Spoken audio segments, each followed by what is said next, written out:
కుబేరలక్ష్మి కటాక్షంతో అందరి ఇంట్లో బంగారం వజ్రం వెండి నిండా. లలిత అక్షయ తృతీయ బంగారు నగలకు తరుగులో 1% తగ్గింపు, వజ్రాభరణాలు క్యారెట్కు 5,000 తగ్గింపు. గురువు మారిపోతుంది కదా గురుగారు, సో ఇప్పుడు వృశ్చిక రాశి వారికి ఎలాంటి ఫలితాలు దక్కుతాయి చెప్పండి. తప్పకుండా అమ్మా. ఓం శ్రీ గురుభ్యో నమః. దేవగురువైన బృహస్పతి గ్రహము కృత్తికా నక్షత్ర 2వ పాద ప్రవేశంతో వృషభ రాశిలోకి సంచారం జరుగుతుంది. వృషభ రాశిలో సంచారం జరగటం వల్ల ఏ విధంగా ఉండబోతుందో మనం చూస్తే, ముఖ్యంగా ఈ వృశ్చిక రాశి వాళ్ళ యొక్క గ్రహగమన గతుల్ని మనం చూడాలి.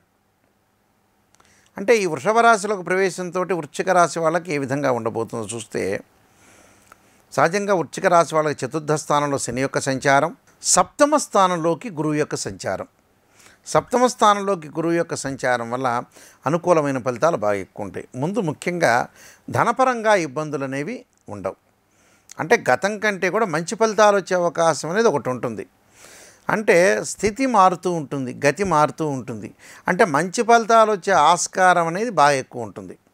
కాబట్టి వీళ్ళకి గురువు వల్ల వివాహం సంబంధించిన విషయాల్లో అనుకూలంగా ఉండటం, ప్రేమించిన యువతీ యువకులు పెద్దలను ఒప్పించి పెళ్ళిళ్ళు చేసుకోవటం ఒకటి, మంచి వ్యాపారంలోకి వెళ్ళటం, అలానే ఉన్న వ్యాపారాన్ని బాగా కొనసాగించి ఆర్థిక పరంగా అనుకూలంగా ఉండటం, భార్యాభర్తల మధ్యలో అరమరికలు లేకుండా వాళ్ళు కలిసి సఖ్యతగా ఉండటం ఒకటి, సంతానపరంగా ఇబ్బందులు ఉన్న వ్యక్తుల్ని ఇన్ఫెర్టిలిటీ ఇష్యూస్ అంటారు, సంతానపరంగా ఇబ్బందులు లేకుండా ముందుకు వెళ్ళే అవకాశాలు ఎక్కువగా ఉంటాయి.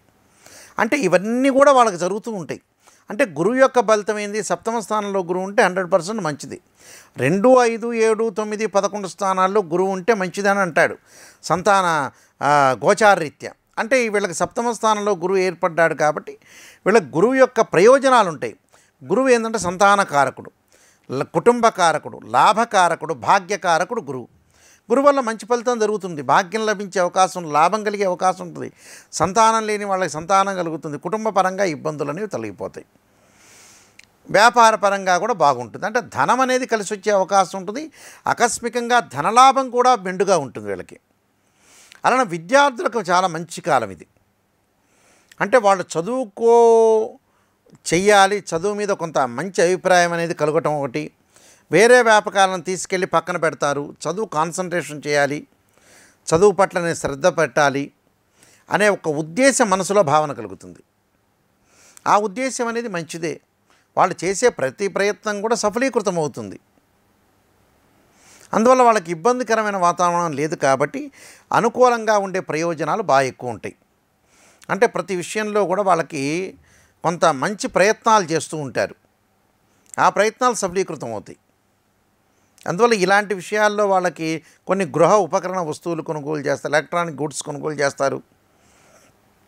దాంతోపాటు ధార్మిక కార్యక్రమాలు, తీర్థస్థానాలు, తీర్థయాత్రలు చేయటం, అలానే కొన్ని ప్రత్యేకమైన వస్తువులు కూడా కొనుగోలు చేస్తారు. ఇంటిని కొంత అలంకరించుకోవటం, కోర్టు సమస్యల పరిష్కారం చేయటం, అన్నదమ్ముల మధ్యలో సఖ్యతగా ఉండడం, తల్లిదండ్రుల యొక్క అనుబంధం బాగా పెరిగే అవకాశాలు ఎక్కువగా ఉంటాయి. అంటే కుటుంబ బాధ్యతలు కూడా బాగా పెరుగుతాయి ఈ సంవత్సరం. అంటే కుటుంబ బాధ్యతలు బాగా పెరగటం, ఇక్కడ ఈ రాశి వాళ్ళకి ఏంటంటే కొంత ఆర్థిక పరంగా సంక్షోభం అనేది అక్కడక్కడ ఒక్కొక్క నెలలో వస్తుంటుంది. అంటే గురువు సంవత్సర కాలం పాటు ఉంటాడు, అప్పుడప్పుడు కనపడుతూ ఉంటుంది వీళ్ళకి. కనపడినా కూడా దాన్ని ఎదుర్కొనే అవకాశం ఎక్కువ ఉంటుంది. కొన్ని ఖర్చులు పెడతారు మంచి విషయాలు కంటే, లాభాల బాటలోనే ఉండే అవకాశం ఉంటుంది. లాభాల బాట అనేది బాగుంటుంది. అంటే ఉద్యోగం పట్ల మటుకు కొంత అసంతృప్తి ఉంటుంది వీళ్ళకి. ఉద్యోగంలో మార్పులు జరిగి మంచి ఉద్యోగం వచ్చే అవకాశం ఎక్కువ ఉంటుంది. అంటే ముఖ్య నిర్ణయాలు తీసుకుంటారు కరెక్ట్ సమయంలో. అంటే ముఖ్య నిర్ణయాలు తీసుకోవడంలో కూడా చాలా మంచిది కదా. అలానే ప్రయాణంలో చాలా జాగ్రత్తగా ఉండాలి. అంటే ప్రయాణంలో చాలా జాగ్రత్తగా ఉండాలి. అలానే డబ్బును కోల్పోకుండా జాగ్రత్తగా ఉండాలి. అంటే డబ్బును ప్రతిదాన్ని కూడా కొంత సద్వినియోగం చేసుకొని ముందుకు వెళ్ళాలి, అనవసరమైన ఖర్చుల జోలికి వెళ్ళకూడదు. అంటే వీళ్ళకి వృశ్చిక రాశి వాళ్ళకి కొంత అనుకూలమైన ఫలితాలనేవి బాగా ఎక్కువ ఉన్నాయి. విద్యార్థులకు ఉన్నాయి, స్త్రీలకు ఉన్నాయి, చిరు వ్యాపారులు అంటారు, రోడ్డు మీద పూలు పండ్లు వాళ్ళకు కూడా ఆర్థిక పరంగా ఉంటుంది, వాహనాలు కొనుగోలు చేసే అవకాశం, బ్యాంకు లోన్లు వచ్చే అవకాశం ఒకటి ఉంటుంది.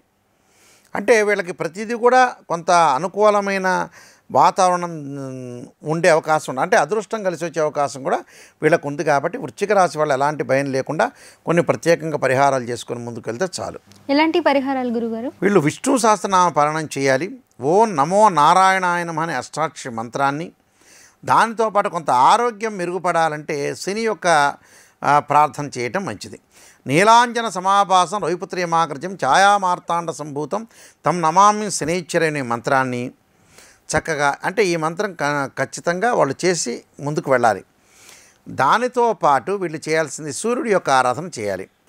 ఈ రాశి వారికి ఈ మంత్రంతో పాటు చక్కగా వాళ్ళు సూర్యుడి యొక్క ఆరాధన చేయాలి. ఆదిత్యాయుధే సహస్రమూర్తాయ ధీమే తన్నో సూర్య ప్రచోదయాత్ అనే మంత్రాన్ని చక్కగా చదువుకోవటం వల్ల కూడా మంచి జరిగే అవకాశం. నల్లని ద్రాక్ష రసంతో శనికి అభిషేకం చేయటం మంచిది. అలానే శని హోరలో చేయటం మంచిది. ఇవన్నీ కూడా పాటించడం వల్ల కూడా వీళ్ళకి మంచి జరిగే అవకాశం ఉంటుంది. తప్పకుండా వీళ్ళకి మంచి జరగాలని ఆశిస్తూ సర్వే జన సుఖినో భవంతు. చాలా ధన్యవాదాలు గురుగారు.